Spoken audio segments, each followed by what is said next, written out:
Meu nome é Vitor Salviano, deixa eu me apresentar um pouquinho. Eu sou fisioterapeuta, é,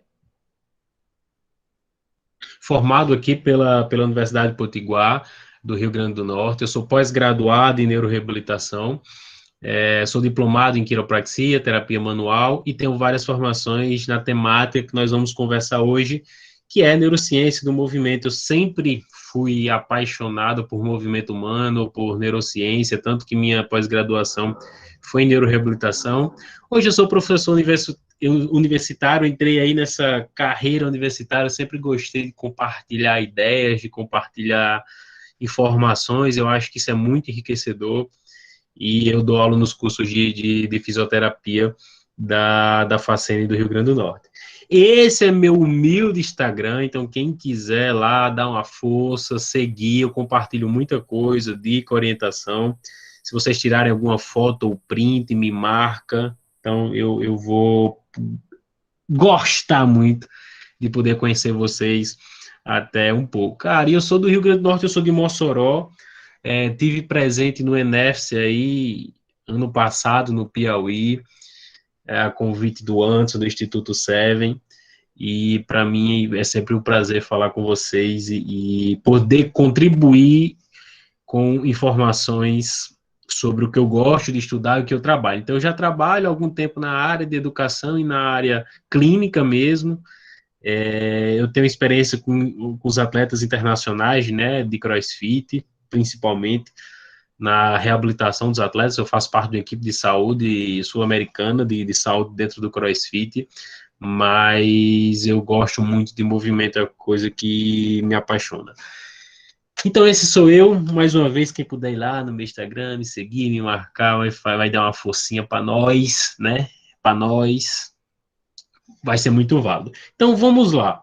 Vamos deixar de conversa fiada, esse negócio de apresentação, e vamos de fato ao que interessa na noite de hoje. Então, eu vou falar para vocês sobre evolução e movimentação humana com base em neurociência. Eu vou estar apresentando alguns dados científicos também, alguns artigos. É, Algumas informações podem ser novas para alguns de vocês, né? Algumas coisas vão ser repetidas dentro da bagagem de vocês, mas o importante é sempre a gente somar, discutir, tentar agregar o máximo que nós pudermos. Qualquer dúvida, qualquer pergunta, podem fazer. Eu sou um cara extremamente tranquilo quanto a isso. Dúvida, crítica, se alguém não concordar, não tem problema. Eu acho que nós podemos sempre somar uns com os outros. Então, nós vamos falar sobre exercícios e cérebro. É o nosso grande objetivo, né? De como o nosso cérebro se comporta aos exercícios, como é que nós podemos modular o cérebro para melhorar a movimentação, com estratégias motoras, estratégias para ganho de desempenho, melhora de performance, estratégias terapêuticas através do movimento. E como nós podemos trabalhar o cérebro através do exercício também para melhorar a dor, né? Acho que clientes, vocês profissionais de educação física, fisioterapeutas, profissionais da área da saúde como um todo, nós temos pacientes com lesões crônicas, com problemas crônicos, sejam os metabólicos, endócrinos, mas principalmente com dor, dor de qualquer origem, principalmente das origens músculo-esqueléticas, que são as principais queixas dessas pessoas que procuram um serviço de saúde. E nós combatemos, ou tentamos combater fortemente,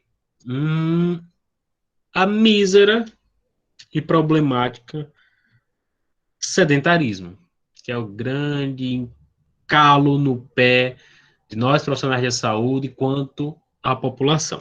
Então, a primeira pergunta que eu tenho para vocês é: o nosso corpo, ele foi feito para se movimentar ou para economia de energia? Nós evoluímos na parte musculoesquelética para economia de energia ou para se tornarmos indivíduos mais ativos fisicamente? Então, essa é a primeira grande pergunta da noite, a primeira questão. é o que nós, profissionais de saúde, profissionais de movimento, tentamos combater o sedentarismo, mas será que nós estamos travando uma luta de fato digna? E a pergunta é o seguinte: se nós formos ver o trajeto da evolução humana com o tempo, nós saímos de indivíduos extremamente ativos para hoje indivíduos extremamente sedentários. As rotinas, as atividades de trabalho, de dia a dia, hoje são muito mais sedentários. Nós tivemos um avanço gigante da tecnologia, nós tivemos uma involução motora muito grande nos aspectos físicos, claro, que isso, as condições do ambiente e as estruturações tecnológicas foram fazendo que nós criássemos indivíduos muito mais sedentários do que fisicamente ativos. Então, se nós formos pensar do ponto de vista físico, o cara ali era obrigado a andar 2, 3 quilômetros, 4, 5, 6 quilômetros por dia para poder sobreviver. Então, as grandes estratégias de movimentação da época era através da sobrevivência. Se você não saísse lá para caçar um leopardo, um guepardo, um tigre dentro de sabre, você morreria de fome. E com o passar do tempo, principalmente com o plantio, colheita, revolução industrial e depois com a era tecnológica, nós fomos deixando de ativo com as facilidades, né? Antes, para você conseguir uma comida, você tinha que caçar, e sem saber se ia conseguir abater o animal. Hoje, você dá alguns toques no celular, a comida chega na porta da sua casa. Os trabalhos, hoje, agora, ainda mais com a pandemia, todo mundo em casa, o home office, as aulas online ficaram ainda mais evidentes sobre uma questão de importância. Por quê? É importância para a nossa adaptação no dia a dia com a evolução da tecnologia, mas não é importante, é importante para que a gente entenda que houve um decréscimo físico de aptidões, de estilo de vida, porque nossa vida hoje está mais cômoda, as coisas estão mais fáceis. Por exemplo, esse é um estudo muito interessante que foi feito através de densidade mineral óssea de fósseis humanos, né? Então, nós temos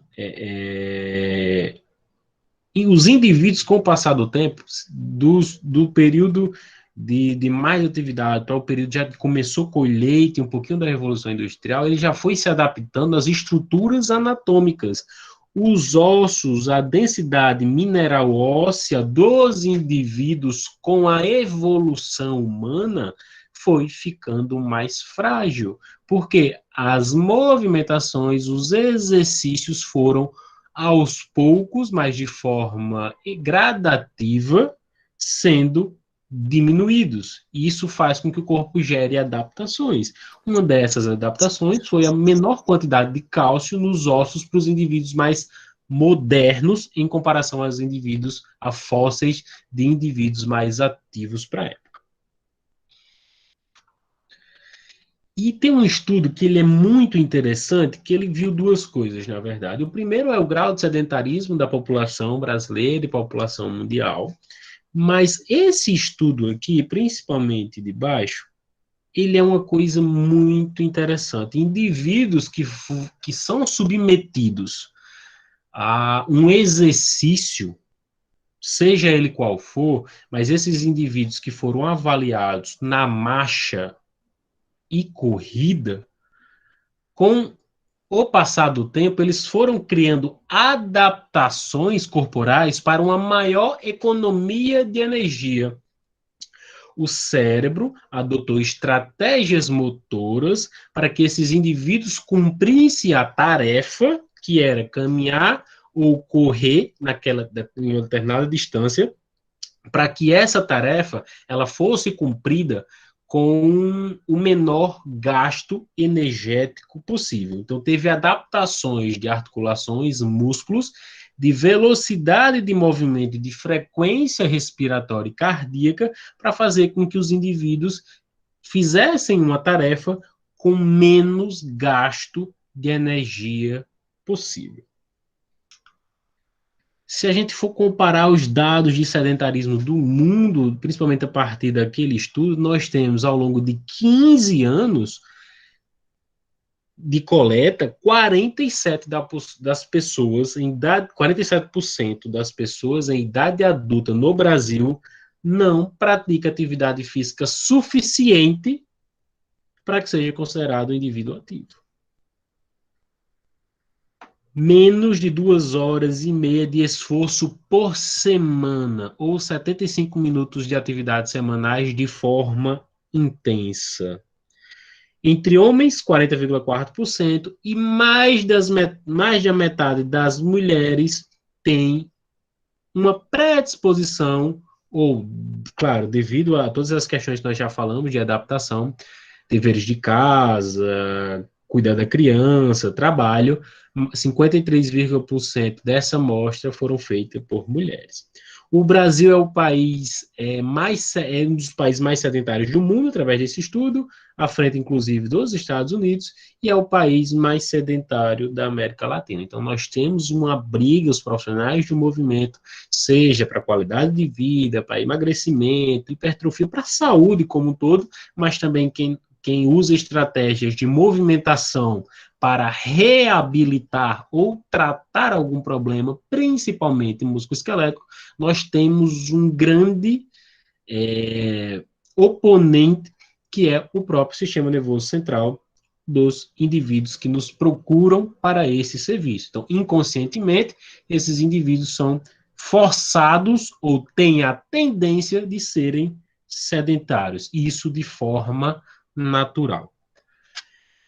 E, com o passar do tempo, nós tivemos um aumento exponencial do número de doenças musculoesqueléticas, endócrinas, metabólicas, respiratórias e, principalmente, com o abuso de fármacos, seja de anti-inflamatório, seja de analgésico, seja de dietas milagrosas para emagrecer, principalmente para medicação antidepressiva, para medicação para ansiedade e controle do estresse. E isso são doenças que são associadas também ao sedentarismo.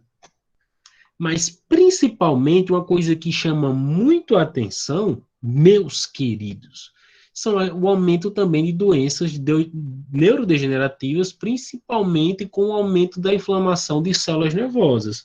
As pessoas que não praticam atividade física de uma forma regular, eles não liberam substâncias neuroprotetoras suficientes que podem reduzir ou parar esse processo neurodegenerativo, esse processo inflamatório das células, principalmente do sistema motor. Então, nós vemos um número absurdo hoje em dia de casos como Alzheimer e também com Parkinson. Isso não é coincidência. Então, nós temos indivíduos que passaram a ser mais sedentários com o passar do tempo, devido a todas essas estratégias motoras para facilitar a nossa vida, principalmente estratégias tecnológicas. Isso faz com que várias alterações apareçam de forma como um todo. Então, os humanos evoluíram para se mover o mínimo possível e repousar sempre que puder.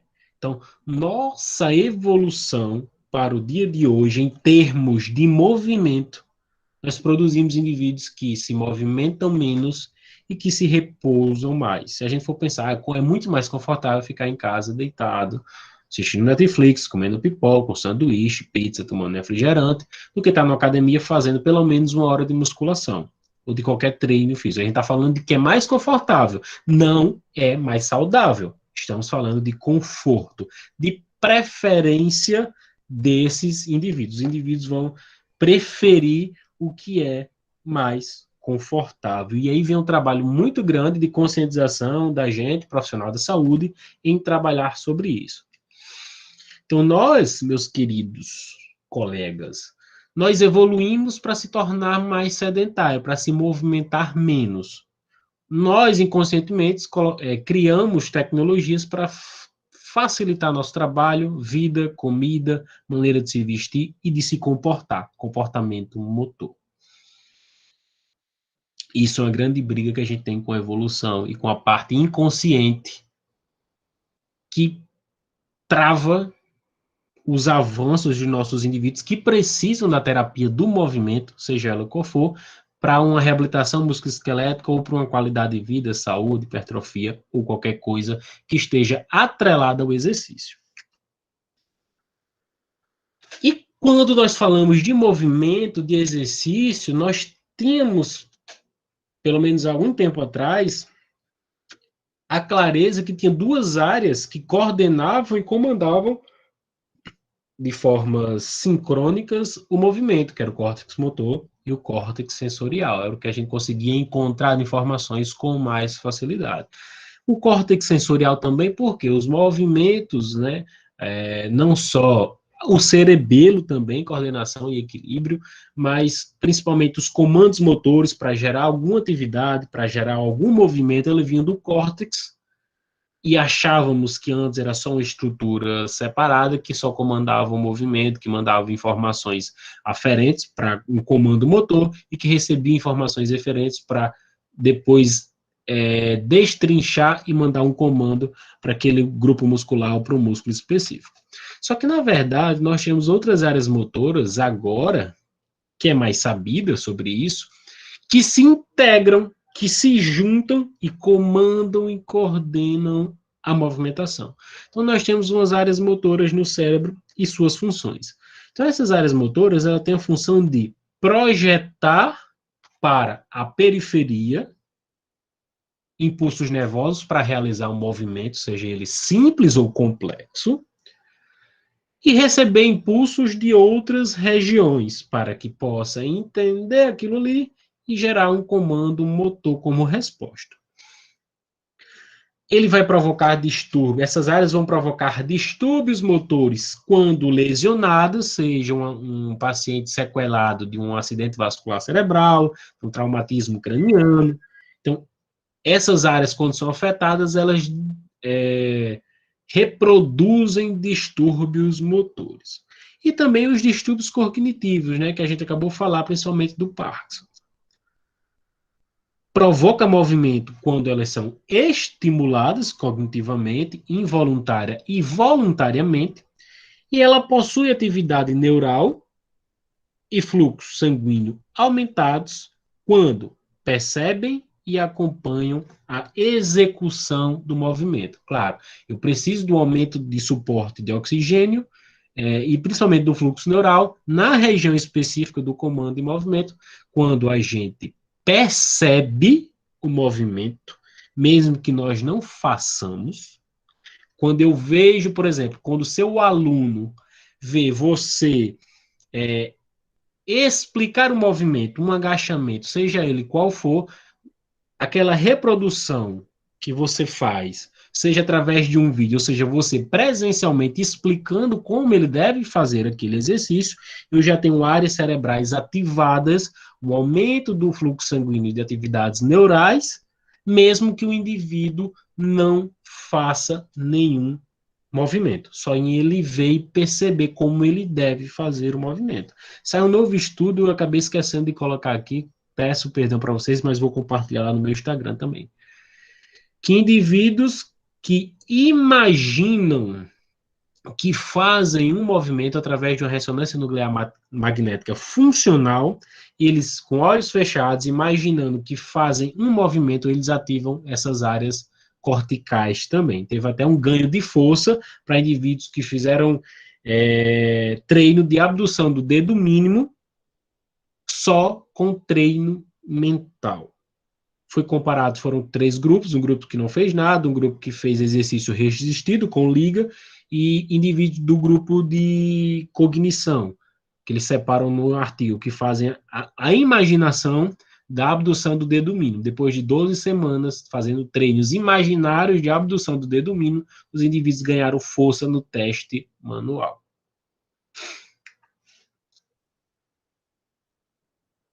Galera, se eu estiver indo muito rápido ou coisa do tipo, vocês avisem, tá? Qualquer dúvida, qualquer pergunta, vão falando. Então, lembra que tem aquelas áreas, antes nós entendíamos que só apenas o córtex motor e o córtex sensorial, além do cerebelo, faziam algum tipo de estratégias de movimentação. Mas, na verdade, hoje nós sabemos que temos pelo menos 4 áreas que se integram para produzir o movimento. Seja um movimento simples, sei lá, pegar um copo e levar até a boca, seja um movimento complexo, um snatch no CrossFit, um mortal para trás, uma cambalhota.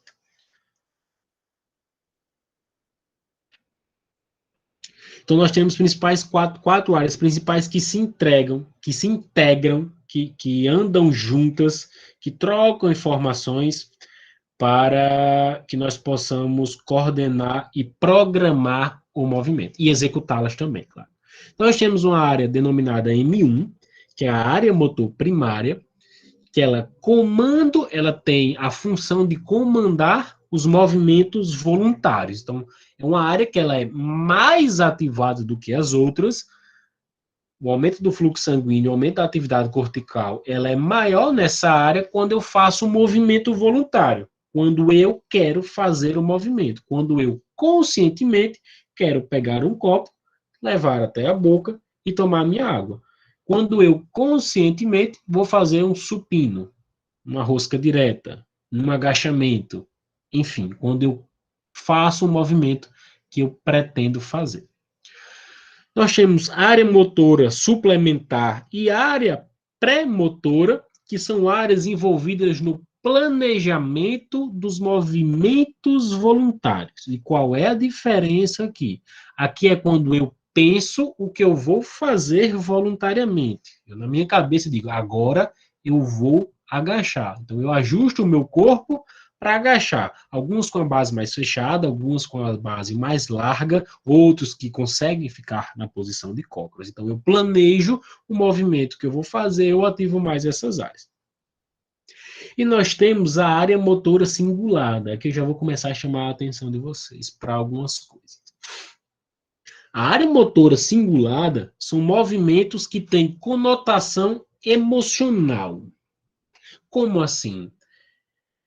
Nos estudos mostram algumas funções dessa área motora cingulada envolvendo as questões emocionais, como principalmente um impulso, seja ele agressivo ou não, a uma resposta de algum indivíduo, ou seja, o cara está lá lhe importunando, tirando onda demais, e você inconscientemente ficou muito estressado e revida com um soco, uma facada, um tiro de baladeira, uma pedrada, tijolada, enfim. São movimentos que você faz, é um comportamento motor que vocês fazem, que o indivíduo faz quando ele é submetido a um nível de estresse ou qualquer outra perturbação emocional. Mas também, isso como uma resposta, tá? Como uma resposta para aquilo ali. Mas também ela é ativada, principalmente, ela é mais ativada em indivíduos, por exemplo, com depressão, que não querem se exercitar. Ela tem uma maior atividade neural, cortical, do que essas outras aqui. Então, o indivíduo que está com depressão, ou indivíduos com dor crônica, que ficam mais ansiosos, com sono ruim, essa área aqui ela é mais ativada. E ela faz com que os indivíduos não queiram, na verdade, que eles prefiram não fazer movimento. Os indivíduos com cinesiofobia, não sei se vocês já ouviram esse termo, mas cinesiofobia, os indivíduos que têm medo de fazer o movimento, porque eles acham que o exercício vai piorar o quadro dele, principalmente indivíduos com dor na coluna, é mais fácil encontrar esses indivíduos com quadros de cinesiofobia, indivíduos que têm medo de fazer o movimento, porque eles acham que o movimento vai piorar ou agravar o quadro deles. O movimento não pode agravar, é uma questão emocional, de achar que vai piorar. Isso faz com que o indivíduo não se movimente adequadamente.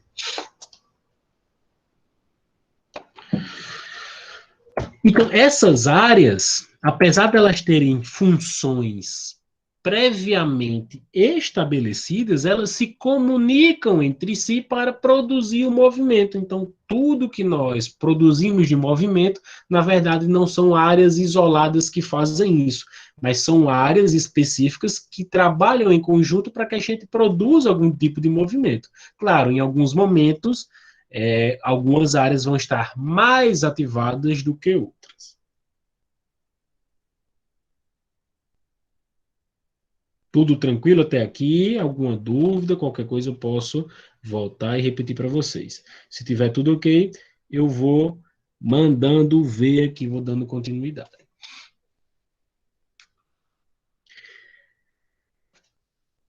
E aí outra pergunta que eu faço, essa área mais cortical, essa parte mais cortical aqui da nossa apresentação.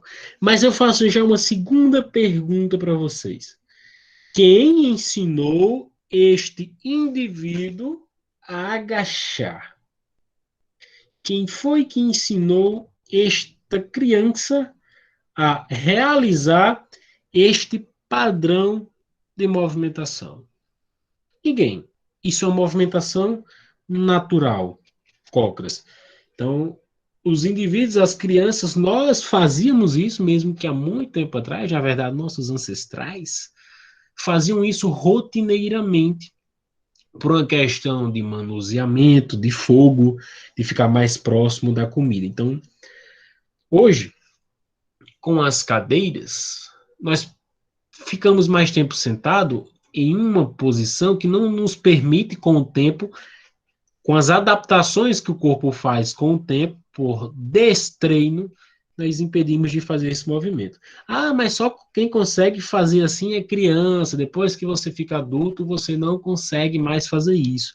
Aí lá vai outra pergunta, poxa, e por que que esses caras, por que que essas pessoas dessa tribo de caçadores-coletores, de diferentes idades, ficam na posição de cócoras com muita facilidade, aparentemente sem sofrimento, né? Isso é uma posição de descanso natural e porque eles repetem isso constantemente. Então, o corpo não perdeu aquele instinto de movimentação natural porque ele é extremamente repetido, refeito diariamente. Isso aqui é uma necessidade. Se esses caras aqui tivessem sido crescidos com cadeiras, isso não significa que eles não conseguiriam ficar nessa posição aqui, mas eles poderiam ter algumas adaptações de encurtamento, falta de força, restrição de mobilidade. Então, isso para dizer que nós precisamos resgatar muitas vezes questões de padrões de movimentação natural para que a gente possa integrar tanto nos treinos, pensando em qualidade de vida, ganho de força, amplitude de movimento, saúde, como nos treinos de terapia do movimento para reabilitar alguma coisa. Então, nós precisamos estimular os indivíduos à movimentação mais natural, seja em qualquer área do movimento. Mas como é que eu vou conseguir montar estratégias motoras para. Como é que nós vamos conseguir montar estratégias motoras pensando na parte de neurociência para que a gente poder modular o cérebro para chegar no objetivo que a gente quer? Então, como prescrever e orientar os exercícios, tá? Isso daqui, galera, já para ficar muito bem claro, é com a perspectiva da neurociência e alguns comportamentos e comandos motores. Como é que nós podemos prescrever e orientar exercícios com essas estratégias? Não é que vocês têm que apagar tudo da cabeça e reconstruir. Isso aqui é mais alguma coisa para tentar somar com vocês, tá? Para dar mais uma opção, para que vocês tenham uma nova visão e que possam implementar uma coisa ou outra com seus alunos, clientes ou pacientes, tá? Que é uma forma de contribuir com o que vocês já sabem. Então, como a gente poderia prescrever e orientar esses indivíduos a fazerem exercícios com essa base em neurociência? A primeira coisa que eu sinto muito a falta disso nos profissionais da saúde, eu vou falar mais para os fisioterapeutas, porque é mais no meu nicho de que eu consigo ver, é a falta de contextualização do indivíduo. Porque o indivíduo não é só comando motor de contrair e relaxar o músculo. Tem uma série de fatores que são super importantes para que aquele indivíduo possa estar apresentando aquele tipo de comportamento motor, seja um comportamento motor aberrante, seja uma movimentação natural, um movimento simples que ele não consiga fazer de forma simples. E muitas vezes nós achamos erroneamente que o indivíduo não tem a capacidade física de fazer um agachamento. E a gente começa a trabalhar pontos que podem não estar ou estar também associados a outras disfunções. Eu vou falar para vocês o que é isso. E nós precisamos montar estratégias, eu preciso avaliar tudo que eu puder, eu preciso pegar o máximo de informações que eu puder sobre esse indivíduo, e eu vou montar as minhas estratégias para que eu consiga sanar o problema dele, a demanda que ele traz para você, para nós, profissionais do movimento. Mas essas estratégias de movimentação, elas precisam ser coerentes. Elas precisam fazer sentido para que o indivíduo precisa, para aquilo que o indivíduo precisa. Nós, às vezes, querer adicionar um exercício novo que aprendeu na internet, um cara fazendo malabarismo, não vai ser interessante para o indivíduo que precise ganhar, talvez, mobilidade tornozelo. Então, nós precisamos montar essas estratégias que façam sentido, que sejam coerentes, mas coerentes para o que o indivíduo precisa.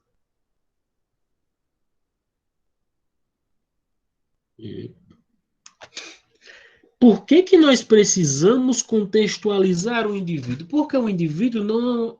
O cara que procura você, que precisa da terapia do movimento, seja para qualquer for o objetivo, ele não é só músculo, osso e articulação.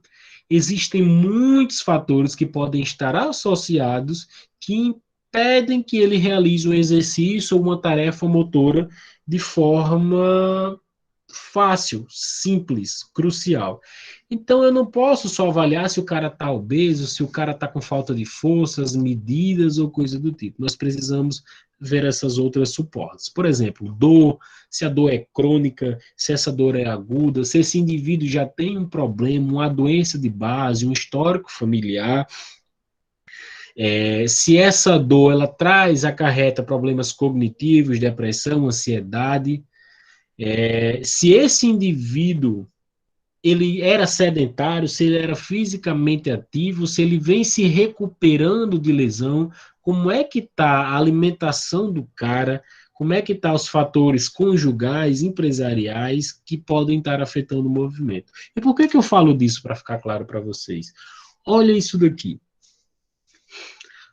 Esse artigo, que saiu ano passado, ele mostrou que as informações límbicas de emoções afetam os circuitos motores. Provavelmente pela modulação da conexão entre o estriado ventral, os núcleos da base, e o córtex motor através da via nigrotalâmica. Ou seja, são estruturas cerebrais parecidas que têm interconexão, mas que uma pode afetar o funcionamento da outra. O que é que isso quer dizer? Indivíduos estressados, indivíduos ansiosos, indivíduos depressivos podem ter déficit motor. Por mais que o cara seja um atleta de alto rendimento, de desempenho em qualquer um esporte que exija movimento, no dia da competição, os caras sofrem com pressão psicológica de patrocinador, de estar aquele turbilhão de emoções porque está na competição. O cara que vive daquilo, ele pode ter o comportamento motor inadequado para aquela atividade por questões emocionais. E principalmente indivíduos que têm medo de fazer o movimento quando estão com dor. Então, pensa bem, na hora, no momento da avaliação funcional de vocês, se nós não levarmos em consideração isso, eu posso estar cometendo um erro que aquele teste funcional que eu fiz, um agachamento unipodal, que ele me dá um resultado Y, esse resultado Y pode ser que, porque no momento da avaliação, o cara estava psicologicamente perturbado. No dia que ele tivesse mais calmo, ele faria aquele teste com mais facilidade os resultados seriam outros. Então, a gente vai colocar lá que o indivíduo não tem força de core, não tem força de joelho, tem valgo dinâmico, ele pode até ter essas deficiências físicas que acontecem. Mas só para que vocês tomem nota que existem outras possibilidades de afetar o movimento. Então, é uma coisa a mais para colocar lá na avaliação de vocês, para perceberem, buscar, para ver se está presente, para que a gente possa descartar ou não essas alterações que podem influenciar diretamente no movimento, tá? Seja dos indivíduos fisicamente ativos, seja do indivíduo sedentário que está começando agora, seja um atleta de alto rendimento. Tem uma pergunta aqui que eu estou vendo, eu vou ler para vocês. De Marcilene. Algumas doenças podem ser geneticamente adquiridas de pais para filhos, ou elas podem ser adquiridas ao longo da vida, caso não haja movimentação física, atividade ou exercício físico. Marcilene, as duas hipóteses são possíveis. Eu posso ter uma doença de cunho genético, eu posso ter uma doença adquirida ao longo da vida por sedentarismo, má alimentação, por maus hábitos emocionais, e eu posso adquirir essa doença e passar para frente para o meu descendente através de um gene neurológico. Então, nós temos as duas possibilidades. Por isso que é sempre importante buscar o histórico familiar, se as pessoas lembram, se elas sabem se seu pai, sua mãe ou um parente muito próximo está apresentando um sintoma, uma alteração, ou se está diagnosticado com algum tipo de doença, porque isso pode afetar o indivíduo. Manifestações clínicas é através de fatores genéticos. Então, nós temos as duas possibilidades, tá bom? Espero que eu tenha respondido sua pergunta. Se não, você pode falar aí, brigar comigo que eu explico novamente. Olha essa outra coisa aqui, ó. Há uma conexão direta entre o intestino e o cérebro que auxilia na regulações das emoções. Aí, principalmente as mulheres, no período menstrual, que tendem a comer mais doce, outras guloseimas, por uma questão hormonal que elas passam todo mês. E as mulheres no período menstrual também tendem a sofrer mais com dor. Algumas dores aparecem mais, uma dor na coluna, uma dor de cabeça, tontura, enjoo, aparecem mais. Mas preste atenção, então indivíduos que tiverem uma má alimentação podem ter respostas emocionais ruins. Respostas emocionais ruins podem afetar o movimento do indivíduo. Que loucura! Então quer dizer que um cara com alimentação ruim muda a neuroquímica do cérebro, ele pode ficar mais ansioso, mais depressivo, mais estressado, isso pode afetar a qualidade do movimento do indivíduo. Por isso que é importante tirar todas as informações possíveis do seu aluno, do seu paciente, do seu cliente, da pessoa que você estiver tratando. O máximo de informações possíveis. Porque um simples detalhe pode afetar nossas estratégias de movimentação, de reabilitação e qualidade de vida. E como é que eu devo montar estratégias para esses indivíduos? Eu tenho que levar em consideração, galera, além disso, essas coisas aqui, ó, fatores intrínsecos. Fatores intrínsecos são tudo aquilo que o indivíduo apresenta, que podem restringir o movimento. Se ele é obeso, se ele tem uma diminuição de mobilidade, de força, de flexibilidade, se é um indivíduo que tem uma doença, uma artrose, uma artrite, uma espondilite anquilosante, por exemplo. Então, são coisas do indivíduo, os fatores intrínsecos dele que podem explicar por que o movimento é ruim ou por que ele sente dor ao movimento.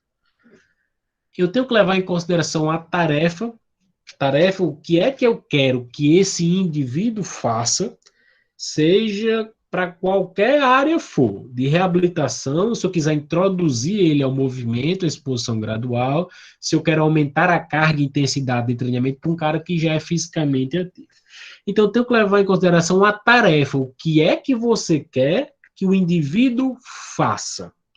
Essa tarefa é simples para esse indivíduo? Se for pegar um indivíduo sedentário e colocar uma tarefa, um movimento complexo, ele vai ter dificuldade.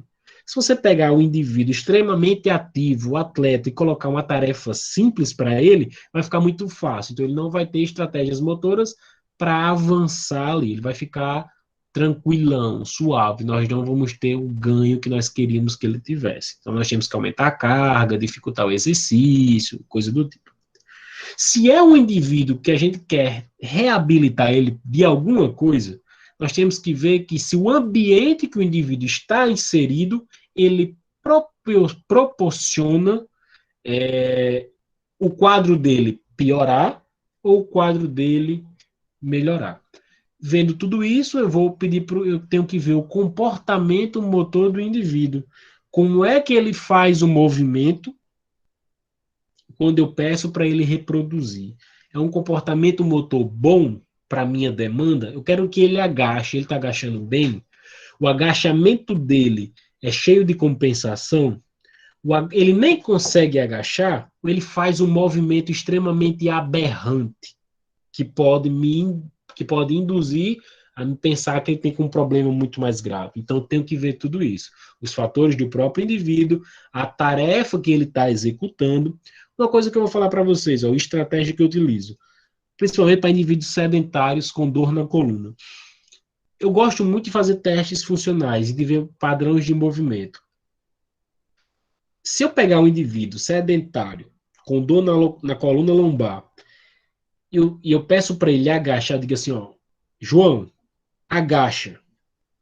O cara vai montar uma estratégia motora que ele tem, que ele acha que deve ser o agachamento, e vai agachar. Muito provavelmente ele não vai agachar muito, porque ele acha que o problema dele pode piorar. Mas aí se eu pego o mesmo indivíduo, eu mudo o comando verbal, eu coloco lá uma bolinha, tem lá no tatame da minha sala, fala, João, pega aquela bolinha para mim ver como é que é. O cara às vezes fica de cócoras, pega a bola e levanta, entrega na minha mão. O comando motor, o comportamento do motor desse indivíduo, ele foi influenciado pelo meu comando. O indivíduo sedentário, quando diga agacha, e o cara vai ter todo o cuidado e medo do mundo de agachar, se ele não tiver uma boa esclarecimento de como ele deve agachar. E às vezes, só trocando o comando verbal, a gente consegue pregar uma peça lá no indivíduo e ele faz uma tarefa perfeitamente.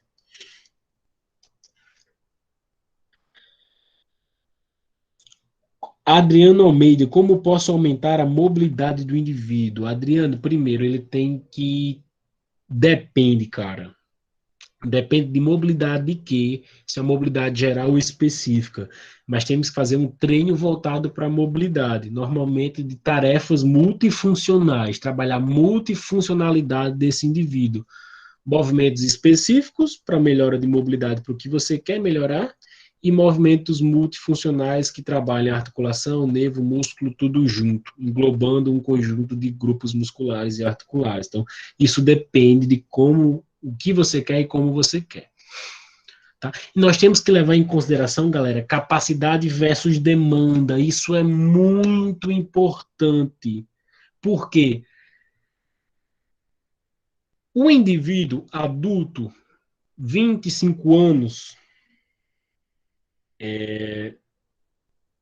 o indivíduo adulto, 25 anos, saudável, sem nenhum tipo de problema ou alteração, a demanda de subir 10 lances, 10 degraus de escada é baixa. Ele tem a capacidade de subir isso. Se eu pego esse mesmo indivíduo, 25 anos, mesmo que ele fosse sedentário e não tenha nenhum tipo de problema, se eu coloco uma demanda para ele fazer a primeira vez um movimento aqui de power snatch, pegar uma barra com peso, elevar acima da cabeça com um quarto de agachamento. Será que esse indivíduo sedentário que nunca treinou, ele vai ter uma capacidade física para suprir a demanda que eu exigi para ele? Muito provavelmente não. Então, eu tenho que adequar a minha demanda à capacidade do indivíduo. Se eu pegar um indivíduo, para que esse indivíduo chegue aqui, eu tenho que treinar ele etapas. Eu tenho que adequar pequenas demandas para melhorar a mobilidade, força, controle motor, para que esse indivíduo vá melhorando a capacidade para que ele chegue na demanda esperada. Essa demanda aqui, digamos que é meu objetivo final. Eu quero que daqui a 4 meses esse cara, 25 anos, sedentário, faça esse exercício aqui com o mínimo de restrição possível e com a carga de moderada a leve. Então, eu vou treinando pequenas demandas para melhorar a capacidade do indivíduo para ele chegar aqui. Se eu pego um indivíduo e coloco uma demanda muito alta para a capacidade que ele tem para executar, eu não vou ter estratégias motoras, eu vou frustrar o indivíduo, não vou ter meu resultado.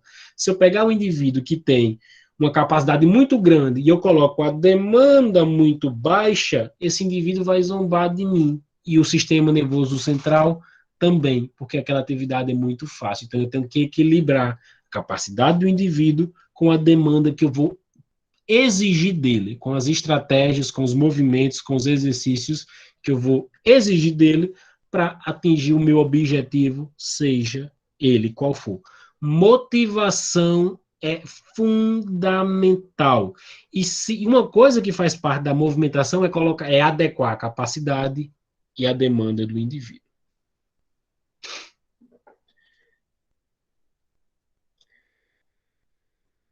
Para esse, nós precisamos entender também, ter um pouquinho de paciência, porque nós temos fases de aprendizagem motora, principalmente quando eu quero colocar esse indivíduo para uma estratégia de movimento nova, que esse indivíduo sedentário ou fisicamente ativo que migrou de um esporte ou de uma prática esportiva para outra, nós precisamos ter em mente que nós temos a fase cognitiva, que o indivíduo fica com foco total na execução do movimento, ele fica prestando atenção, se corrigindo, repetindo, fazendo de novo. Com o treino, com a repetição, os indivíduos vão para a fase associativa, que eles vão refinando as habilidades motoras, o cérebro já vai entendendo a demanda, adotando as capacidades, o indivíduo vai entendendo o comando, entendendo o que é para fazer.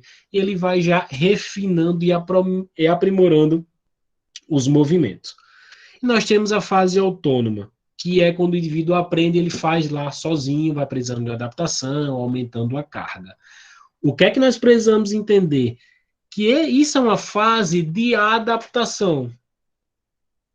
Que se eu quiser que meu aluno, paciente, cliente, seja lá quem for, que me procurar para que eu introduzir o movimento como forma terapêutica ou como qualidade de saúde de vida, eu preciso entender que ele tem um tempo cognitivo, neurofisiológico e músculo esquelético para se adaptar, para que isso facilite o meu trabalho. Eu não posso se afobar, querer colocar demanda demais para o indivíduo e eu sobrecarregar o sistema nervoso central com muita informação, o indivíduo não conseguir fazer aquilo ali, eu não ter resultado e desmotivar o indivíduo. Então, nós precisamos lembrar que o corpo precisa de um tempo de adaptação, de estratégias motoras para realizar os movimentos. Uma coisa que eu queria falar para vocês. Lembra que eu falei lá no começo sobre o corpo ter estratégias de economia de energia para realizar uma atividade? Isso aqui está muito bem claro, principalmente nesse livro. São indivíduos submetidos, aqui é um exemplo de indivíduos submetidos ao FMS. E olha só, tudo que eu estava falando antes. Esse indivíduo aqui pode ter este resultado no agachamento porque ele não entendeu como se faz o exercício. Isso não quer dizer que ele não tem capacidade física de fazer esse movimento, ou porque na primeira vez o cérebro usa a estratégia mais fácil disponível para executar a tarefa. Você chega lá, ó, João, coloca o tornozelo em cima desse tabladozinho Segura com a mão um pouco mais aberta um cabo aqui e agacha.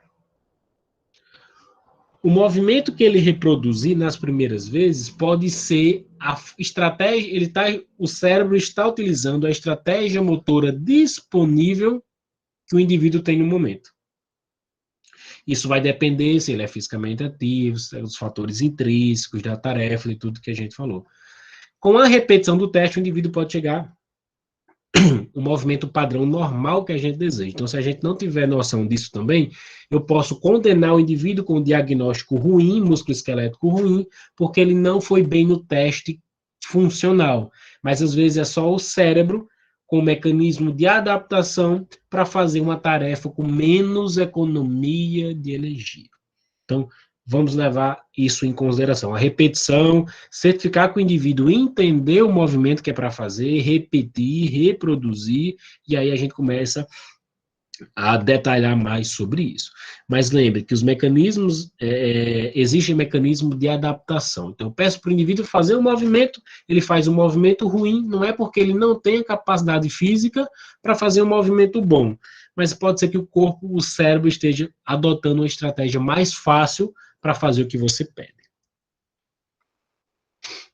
E aí, nesses casos, o mais fácil não é o melhor.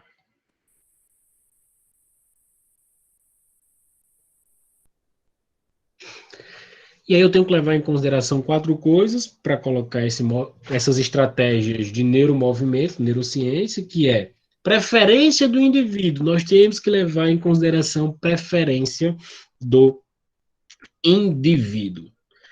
Preferência do indivíduo, seja para praticar uma atividade física ou para fazer um movimento terapêutico. Se o indivíduo não estiver engajado, não vai dar certo. Isso daqui não é fazer o que o cara quer, mas é colocar dentro de estratégias motoras de movimentação o que ele prefere fazer e a gente bolar uma ideia em cima daquilo. Eu preciso montar uma tarefa, um comando que faça sentido dentro de um contexto, faça sentido para aquele indivíduo, para que o cérebro entenda, reproduza, adapte e que ganhe um efeito no momento certo. Eu tenho que analisar a capacidade versus a demanda para nós não frustrarmos os pacientes e termos resultados inadequados. Inclusive, se eu colocar uma demanda muito além da capacidade, eu posso ter resposta de mais dor, de mais contratura muscular, de menos mobilidade, posso ter um reboot neurológico e piorar o quadro em vez de melhorar. E para os indivíduos sedentários, indivíduos principalmente com dor musculoesquelética, que vão fazer a terapia do movimento para melhorar, nós podemos usar a exposição gradual do movimento. Para os indivíduos que não conseguem fazer aquele movimento que a gente quer, um exercício, ou para os indivíduos que têm dor e a gente quer colocar o movimento como forma terapêutica, que a gente vai expondo ele gradualmente ao movimento. E essa exposição gradual do movimento, ela já tem estudo e parece uma estratégia muito boa. Se eu quero que o indivíduo agache e ele tem dor, ou ele não consegue agachar numa boa amplitude, eu posso pedir para ele começar sentando numa caixa. Se eu quiser trabalhar mobilidade de quadril, mobilidade de tornozelo, um pouquinho de torácico e lombar, eu posso começar expondo ele gradualmente ao movimento, até que ele se adapte, que ele tenha ciência de que o movimento é bom, de que o movimento não piora a dor dele e que ele tem uma capacidade para fazer isso. E depois eu vou diminuindo o banco aqui, a altura que ele vai sentar, eu posso segurar na mão dele e ajudá-lo. Isso serve para qualquer outras áreas. Isso aqui foi um exemplo que eu coloquei para vocês, mas o que eu achava que ficava muito claro. Exposição gradual ao movimento. A gente vai evoluindo aqui até que esse indivíduo agache completamente, quebre a linha paralela, fique de cócoras, enfim, depende do objetivo que você quer com esse indivíduo. Mas é você começar a adotar estratégias motoras leves, que a gente vai aumentando e melhorando, até que o indivíduo se torne confiante e que melhore sua capacidade física. Que o cérebro entenda que o movimento que ele está fazendo é seguro e benéfico. Então, ele vai jogar estratégias para reduzir a dor, melhorar a movimentação, e a gente consegue evoluir com esse indivíduo. E nosso último ponto é, qual é a relação entre dor e movimento? Principalmente química. Isso aqui é uma imagem de uma ressonância, de um estudo com ressonância nuclear magnética funcional, um indivíduo com dor crônica. Toda essa área em azul, laranja e amarelo é que o cérebro está utilizando para processar dor.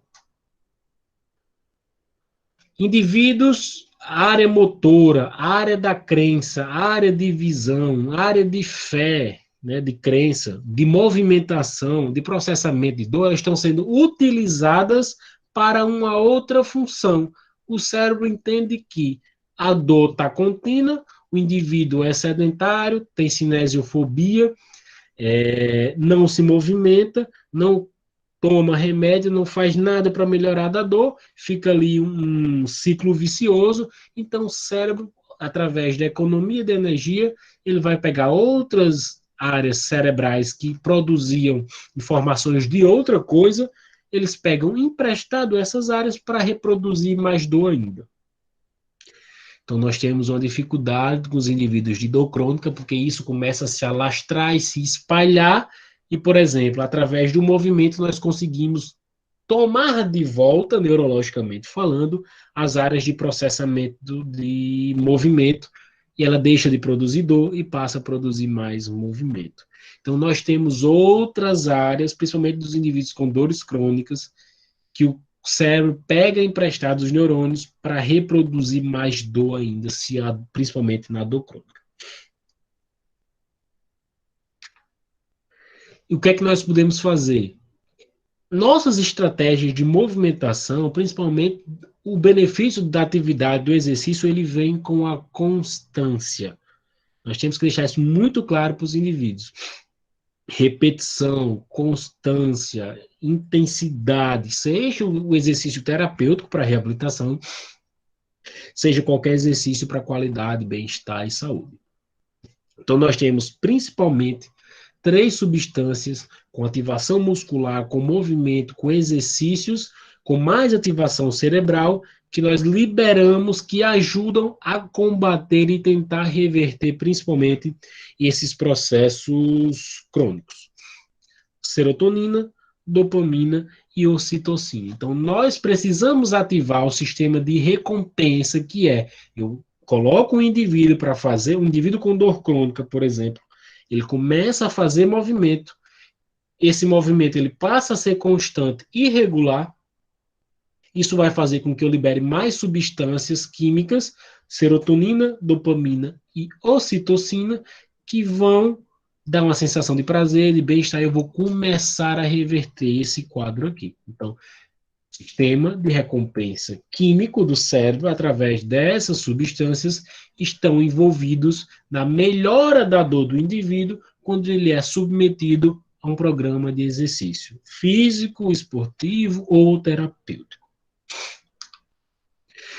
Galera, indivíduos com dor, principalmente crônica, o foco é no longo prazo. Todo o sistema de adaptação, de recompensa, de motivação, de convencimento é no longo prazo.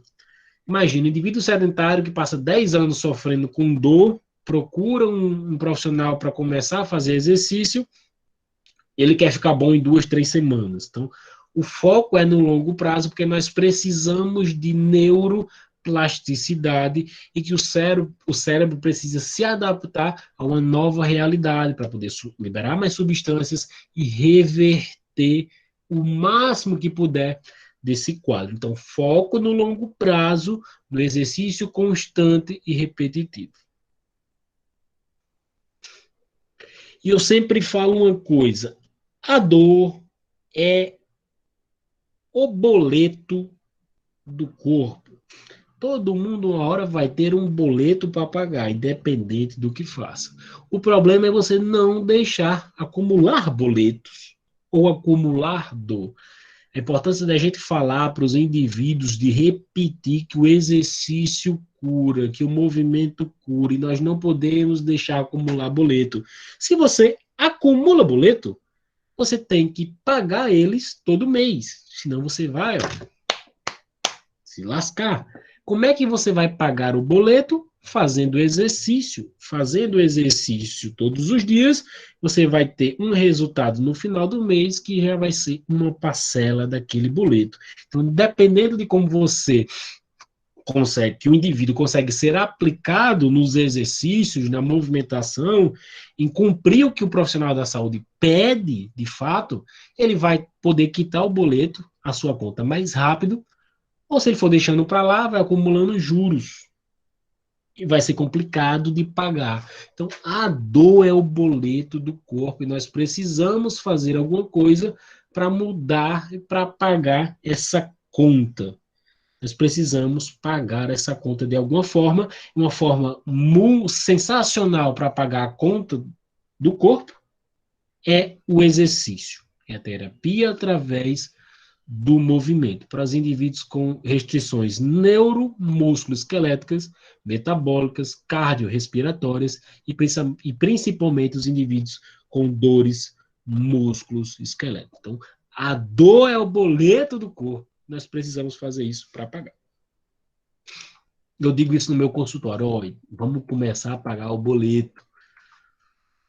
E a dica final que eu tenho para vocês é sinergia, foco nos exercícios multifuncionais, isso pensando no cérebro, tá? Na adaptação cognitiva e neurológica. O cérebro gosta de exercícios multifuncionais.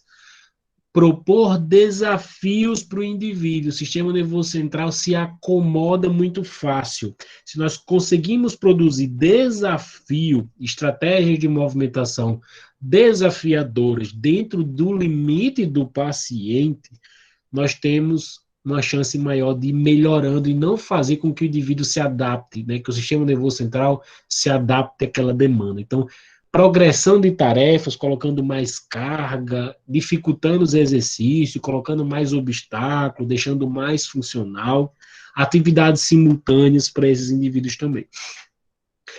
Metas funcionais de curto, médio e longo prazo. Vocês precisam saber onde estão e aonde querem chegar. Médio, curto, médio e longo prazo. Colocar as metas alcançáveis para aquele indivíduo, para que ele se motive. É melhorar a mobilidade, é alongar o músculo, é ganhar força, hipertrofia, é melhorar o gestual esportivo, é conseguir ter mais consistências nos treinos, é melhorar a dor. Então, coloque metas funcionais e que façam sentido para aquele indivíduo. E constância, galera. O exercício precisa de constância. A adaptabilidade requer tempo e repetição. Nós precisamos deixar isso muito claro para os indivíduos que nos procuram, que nós conseguimos introduzir o movimento como forma terapêutica. O sistema nervoso central requer adaptabilidade, e adaptabilidade vem com repetição, constância e estratégias de movimentação que façam sentido, certo? Meus queridos, eu gosto muito de encerrar com essa frase. Conhecimento não é poder até que seja aplicado. Então, eu espero do fundo do meu coração que eu tenha contribuído com vocês. Vou ficar aqui disponível para alguma dúvida ou pergunta para vocês, mas conhecimento não é poder até que seja aplicado. Se eu tiver contribuído com vocês, muito, muito obrigado. Vou me desculpando qualquer coisa, mas apliquem o conhecimento que vocês já sabem. Eu espero ter contribuído com alguma coisa que a partir de amanhã os seus alunos, seus pacientes, vocês possam lembrar de mim e que isso possa fazer sentido para vocês, tá bom? Tem uma pergunta aqui de Marcilene. Muito obrigado. E para quem chegou depois, eu vou só ressaltar uma coisa importante aqui para vocês. Olhe, me sigam no Instagram, por favor, vá lá. Eu vou estar sempre compartilhando com vocês. Mas vamos lá aqui. Marcilene, o exercício resolverá a dor ou precisará tomar alguma medicação para aliviar a dor, em relação para quem tem problemas na coluna?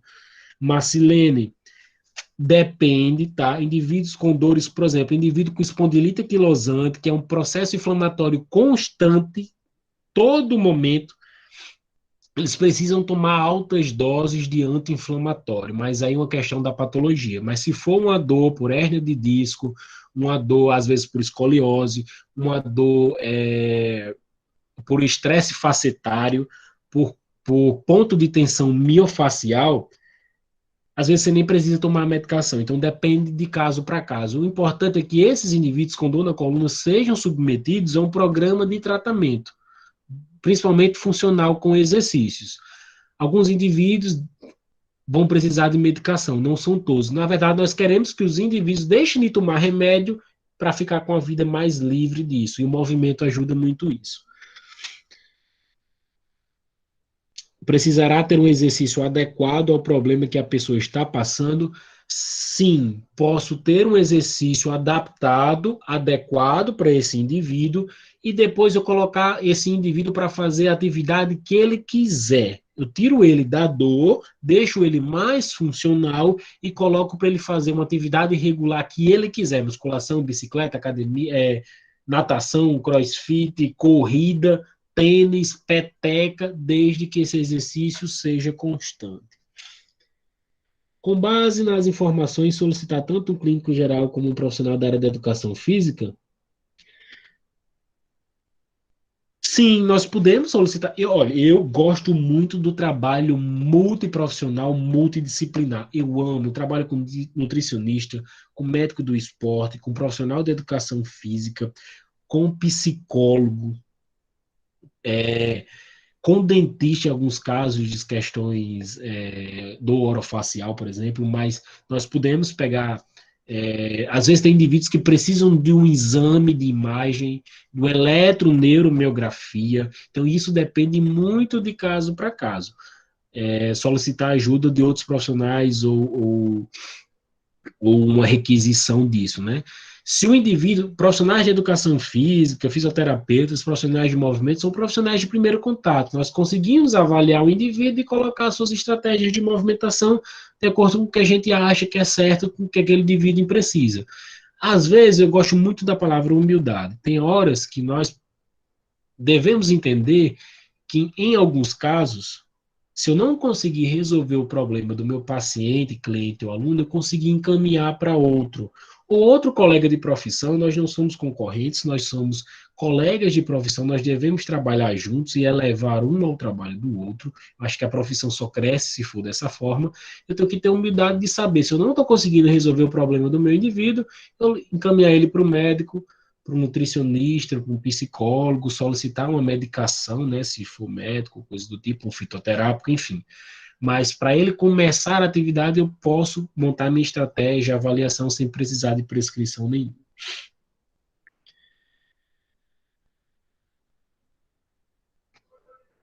Deixa eu ver se tem mais alguma pergunta. Como podemos medir o grau de sedentarismo de um indivíduo? Roberlânia Coelho, na verdade, são perguntas, nós temos alguns questionários, são questionários validados cientificamente, principalmente temos o questionário específico para a cinesiofobia, tem o questionário SF36 de qualidade de vida, que fazem perguntas de movimentação, de atividade física, como é a rotina desse indivíduo. Então, se o indivíduo não faz nenhum tipo de exercício físico, é um indivíduo muito sedentário. E depende muito, é uma classificação internacional, você pode pesquisar, você vai encontrar. Muito fácil isso. Você pode colocar no Google que você vai encontrar. Tem uma classificação internacional que é de um número de minutos que você faz atividade física por semana. Como essa daqui, ó.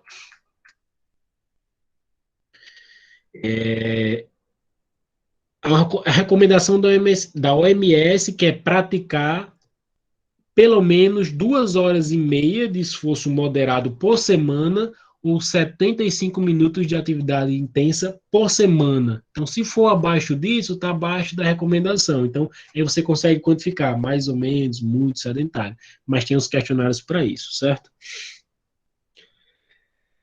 Aline Fernandes. Deixa eu voltar aqui pro meu Instagram. Quem tá... Vai que vocês tenham esquecido. Brincadeira, pessoal. É brincadeira não. Vamos lá e sigam.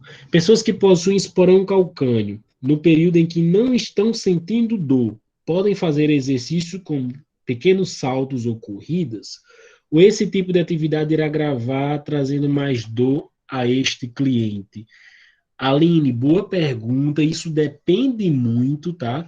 Mas, por exemplo, eu tenho indivíduos com fascite plantar com esporão calcâneo que treinam crossfit, pulam corda, saltam em caixa de boa, que correm 1, 2 quilômetros de boa.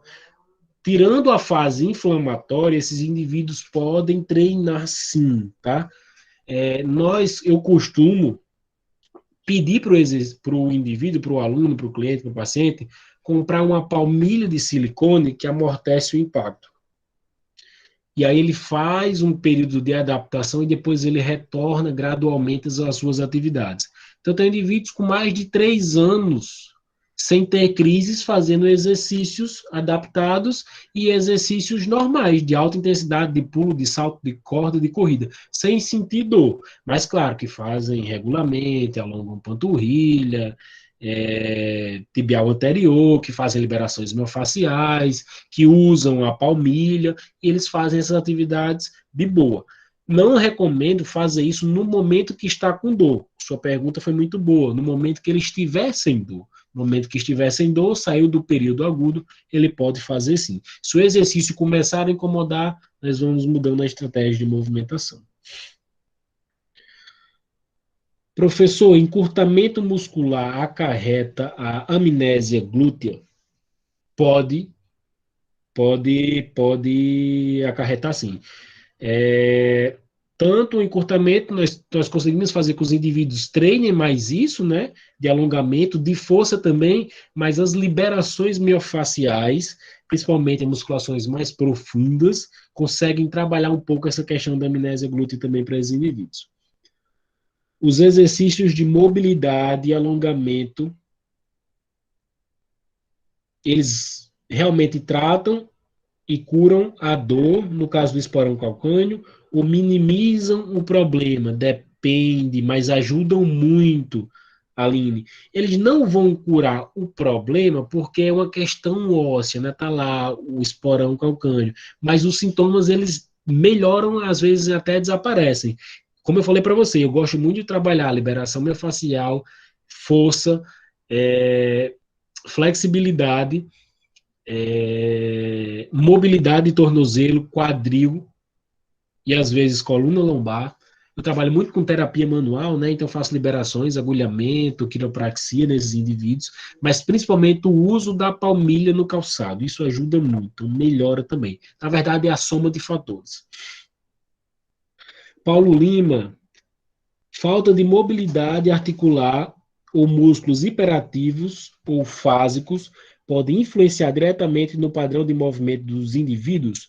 Paulo, pode, na verdade, interfere. E muito, muito, muito. Se o músculo está muito tenso, está muito restrito, o músculo se liga à articulação. Então, às vezes eu faço um trabalho de mobilidade na articulação, mas eu não olho para o músculo que está inserido naquela articulação, naquela haste óssea de movimento que influencia diretamente. Então, é sempre trabalhar a parte nervosa, muscular e articular. Quem é fisioterapeuta, tem uns profissionais de educação física que trabalham a parte miofacial também. Coisas que eu sempre indico para os meus pacientes, com restrição de mobilidade e alta tensão muscular. Aumento do consumo de líquido, aumento de água, melhora da qualidade do sono, exercício físico regular e alimentação rica em ômega 3. O ômega 3 ele é um anti-inflamatório natural e ele ajuda na recomposição e reconstrução muscular. São sempre orientações que eu passo para os meus indivíduos. Como eu falei, eu recebo orientações de um nutricionista, então isso fica mais fácil do trabalho em conjunto. Mas eu oriento, eu não prescrevo, né? Eu oriento e peço para ele procurar nutricionista. Os indivíduos que estão fazendo uso de ômega 3 estão tendo bons resultados para dores miofasciais. Não, eles não fazem só isso, tá? Fazem também isso. Vitor, você como fisioterapeuta e eu como profissional da educação física.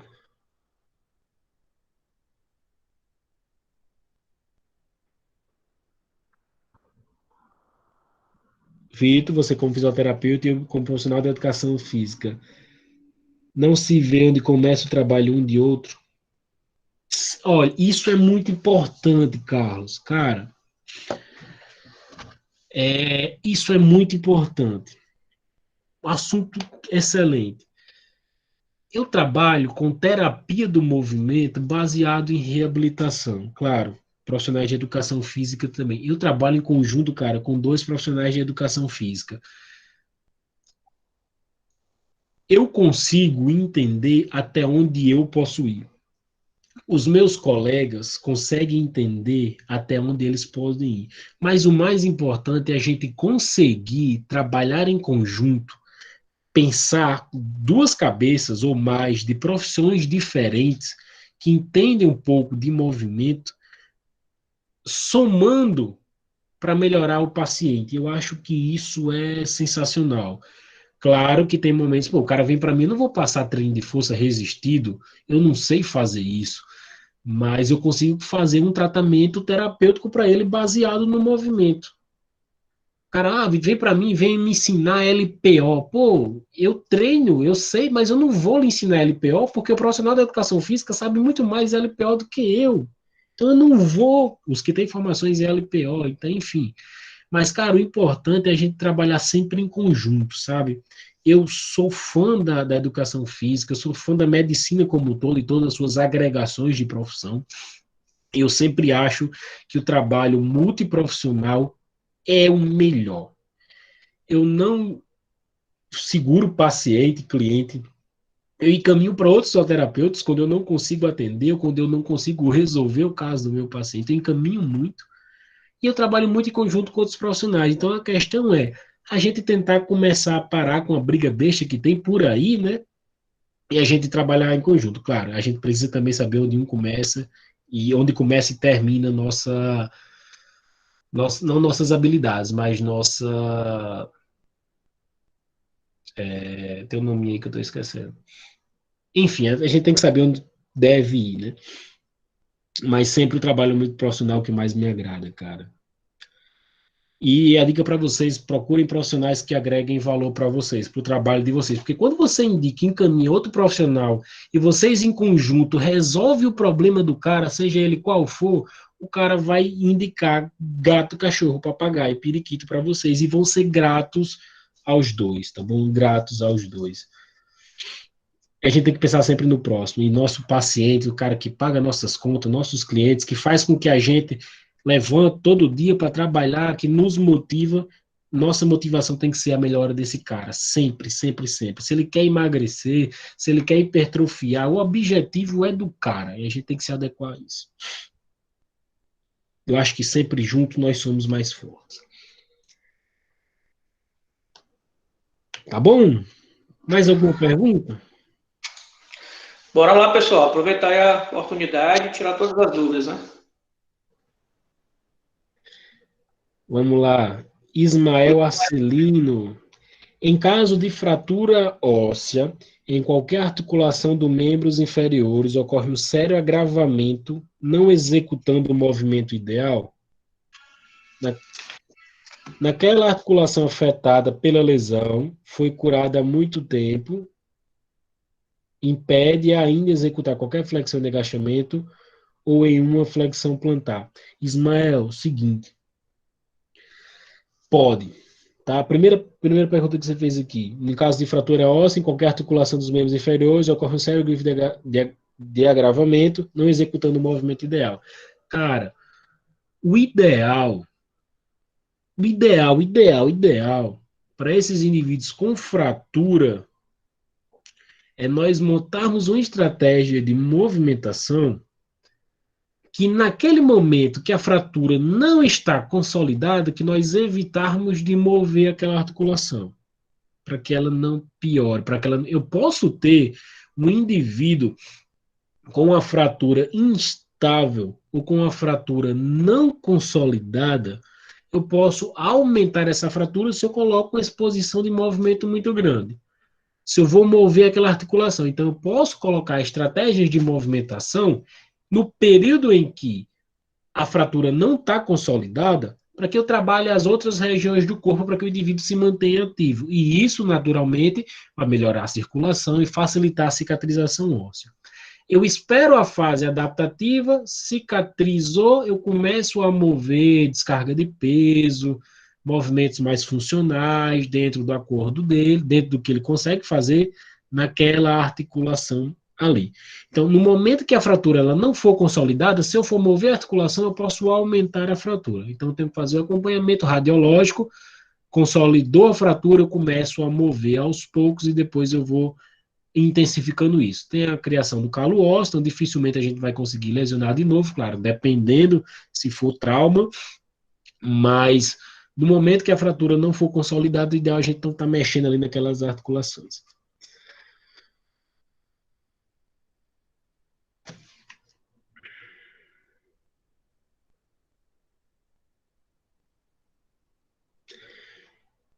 Pode impedir a execução do agachamento ou da flexão plantar, Ismael, porque principalmente se eu não tratar direito, eu posso ter um conjunto de adaptações, fibroses, má cicatrização, restrição de mobilidade, aumento de edema, que mesmo edema residual, mesmo quando for questões de fraturas pós-trauma, que pode fazer a longo prazo, principalmente se eu não intervir direito nem no tempo correto, fazer com que os indivíduos tenham adaptações que impeçam dele fazer um movimento de forma melhor.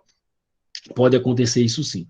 Adriano Almeida, o aumento da massa pode diminuir as dores? Pode, Adriano, com certeza. Principalmente porque vocês começam a liberar substâncias e ativar mais a neuroquímica do cérebro. Claro, massa magra, né? Que o indivíduo faz com que o indivíduo faça essa troca de massa grossa, conversão de massa gorda para massa magra através do exercício resistido, seja lá qual for que ele faça. Mas o exercício em si, que proporciona o aumento da massa, pode sim melhorar a dor do indivíduo.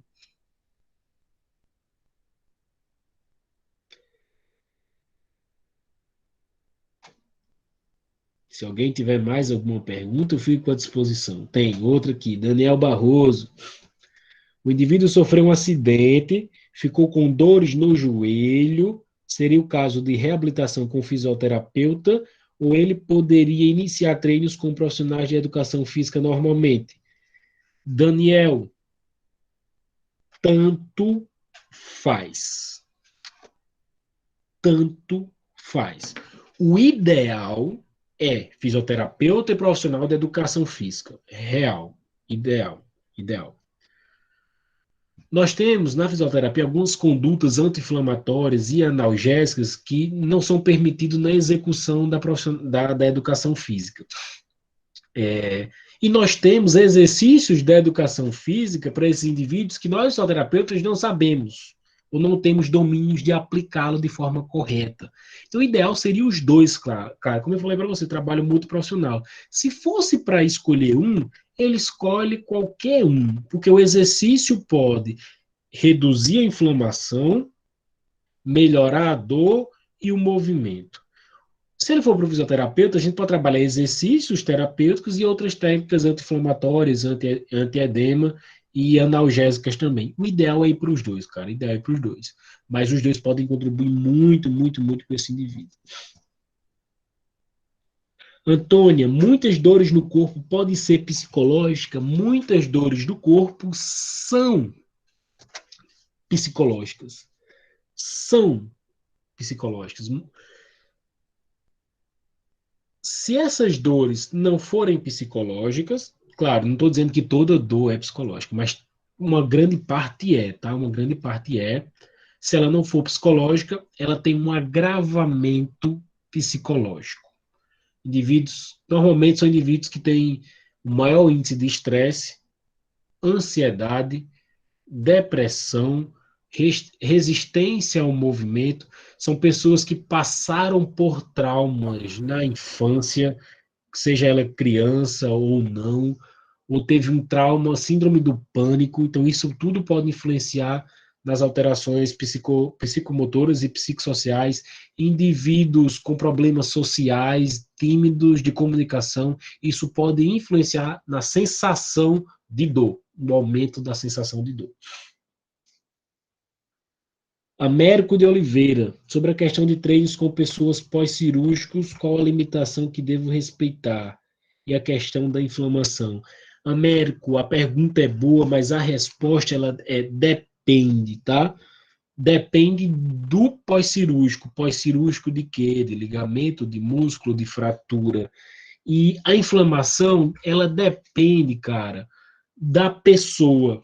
Depende mais da pessoa do que do problema, porque tem indivíduos que têm uma recuperação mais acelerada. Por exemplo, se o indivíduo for fisicamente ativo e ele passou por uma cirurgia, a recuperação é mais rápida do que o indivíduo obeso, diabético, com questões morfológicas ou questões genéticas envolvidas, com deficiência de recuperação, do idoso com osteoporose. Então, depende muito, tá? Mas depende muito da limitação, né, que esse indivíduo vai apresentar.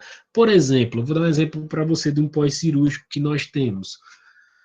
Tem um indivíduo que teve uma fratura de tíbia e fíbula que fez fixador externo. O cara tá lá com fixador externo, o cara tá treinando CrossFit, adaptado, mas tá, porque o cara que já treinava CrossFit teve um acidente, fraturou tíbia e fíbula, teve que colocar fixador externo, nós estamos fazendo um exercício adaptado. Está fazendo pull-up, está fazendo agachamento unipodal, tá lá, ele fez a cirurgia há 22 dias, está treinando na intensidade dele, nas adaptações para ele. Então depende muito da cirurgia, do local anatômico e como essa pessoa pode se recuperar. E a inflamação, muito por isso, né? A inflamação tem um tempo aí de pessoa para pessoa. Depende se essa cirurgia é recorrente também.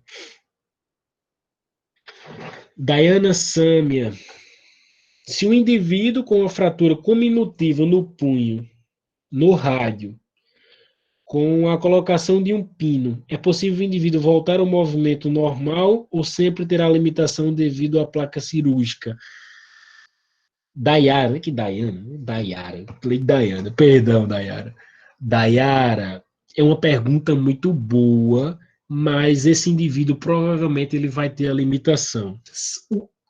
Dayara, na verdade, às vezes depende da idade, depende do grau de atividade física dessa pessoa, mas depende muito do processo cirúrgico. Nós temos pacientes lá no Instituto Coluna Vertebral que estão com limitação do movimento por erro cirúrgico, porque os indivíduos, porque os médicos colocaram um pino, chega a me dar uma dor de cabeça quando eu lembro, porque os médicos colocaram um pino de forma errada que limita o movimento da articulação. Esse meu paciente, o paciente lá da gente, ele está até em processo contra o médico, porque foi artrogenia. A limitação do punho dele foi por conta de uma colocação errada. O cara transfixou basicamente o punho. Ele nem faz flexão e extensão de punho. É 15 graus de flexão, 20 graus de extensão. Mas muitos indivíduos, de uma maneira geral, eles podem ter um movimento muito melhorado através do próprio exercício. Não vou lhe dizer com você de certeza se todos 100% pode voltar. Depende. Hoje as técnicas cirúrgicas são minimamente invasivas e os procedimentos cirúrgicos, né, os plinos ou os placas, são mais finos, são mais fáceis, são mais anatômicos, né? Mas os indivíduos podem ter uma movimentação melhorada. 100% depende muito de como foi feita a cirurgia e qual material utilizado. Mas ele pode melhorar muito, tá? Sinto muitas câimbras, às vezes, quando estou treinando às vezes bem depois dos treinos. Isso pode estar sendo causado pelo quê?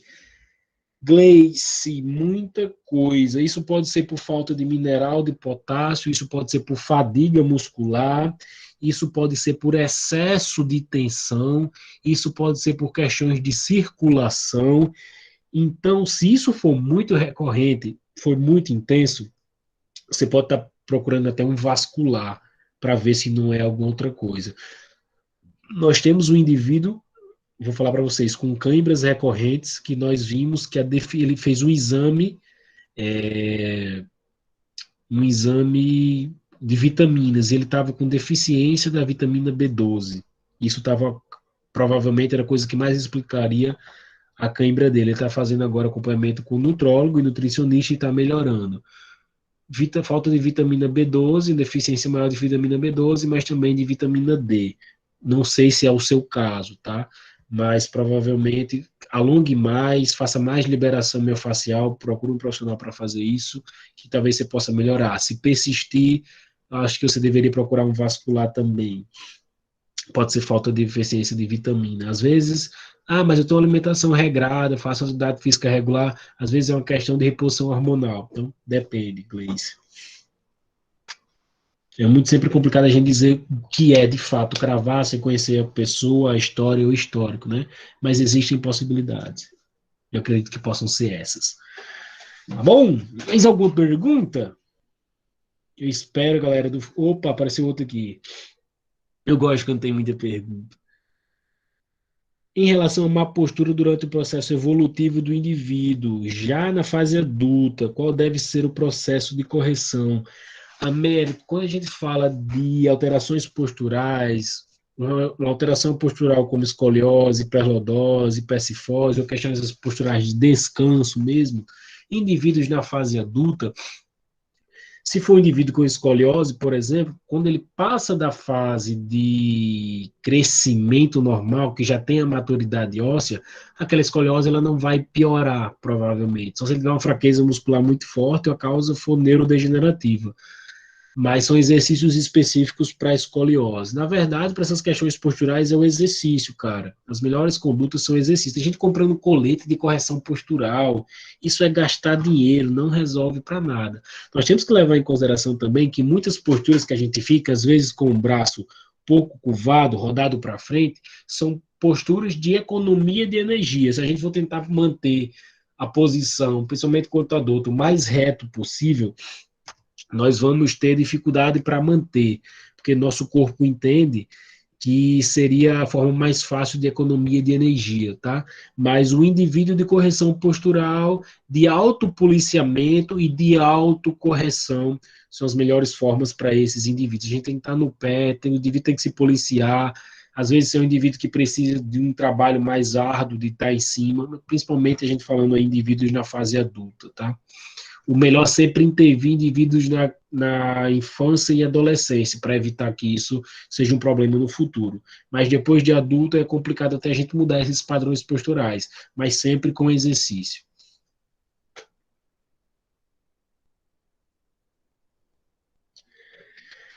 Tá bom? Mais alguma pergunta?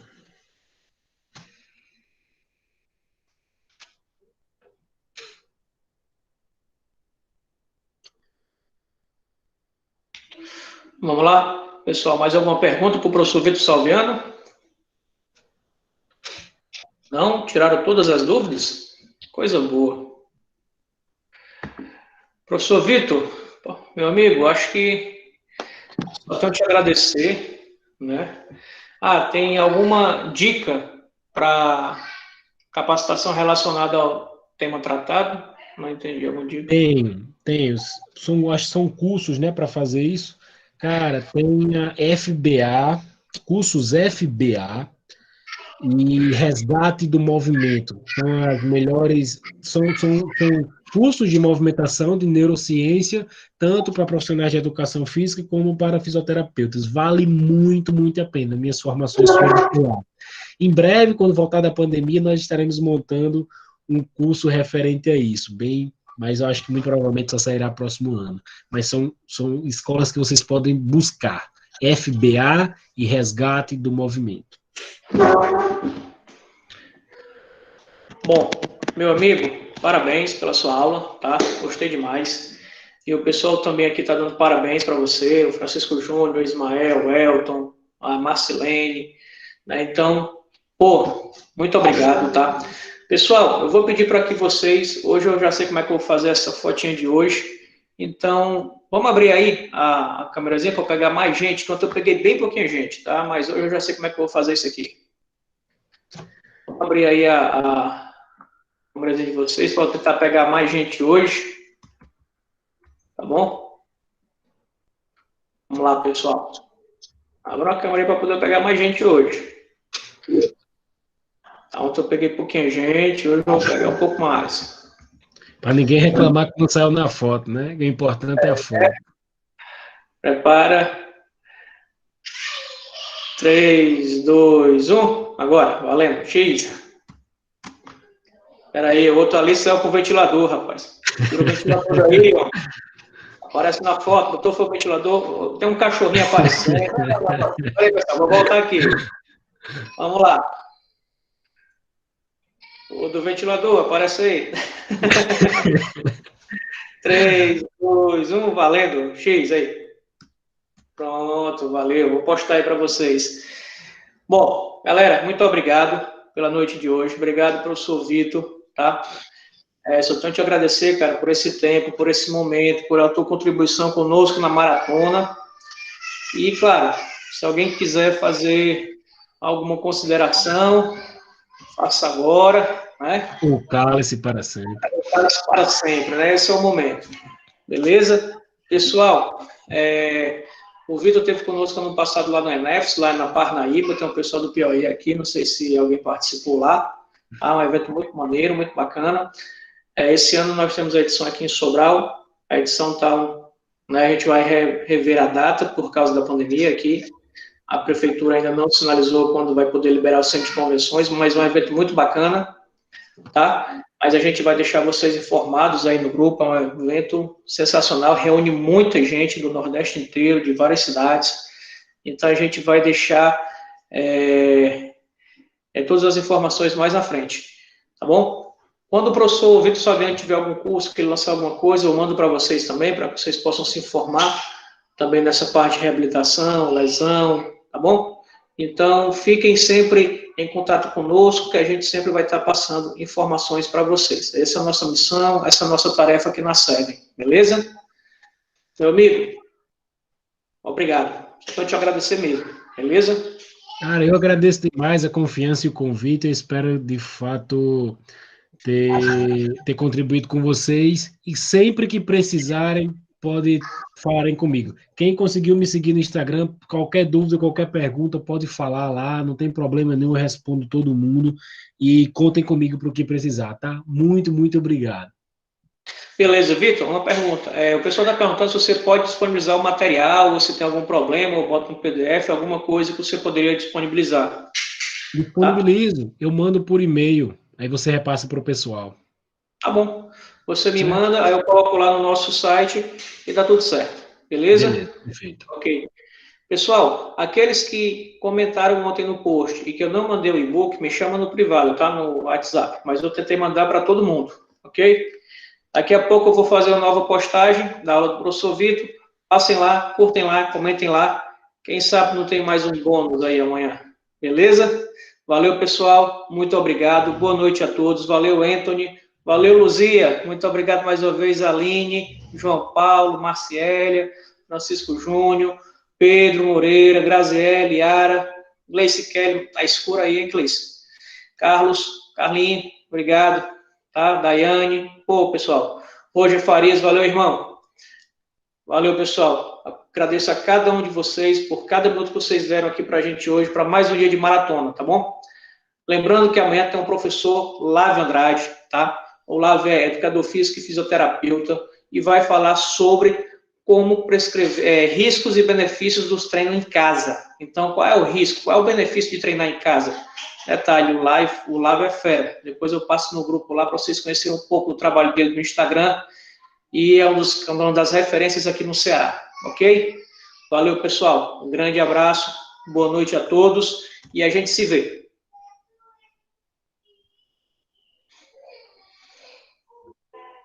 Abraço, Ismael. Até mais, cara. Obrigado, Potíria, Atacildo, Beatriz, Ianca Tessa, obrigado. Jailson, Alcilene, obrigado a todo mundo aqui que esteve conosco esse tempo todo.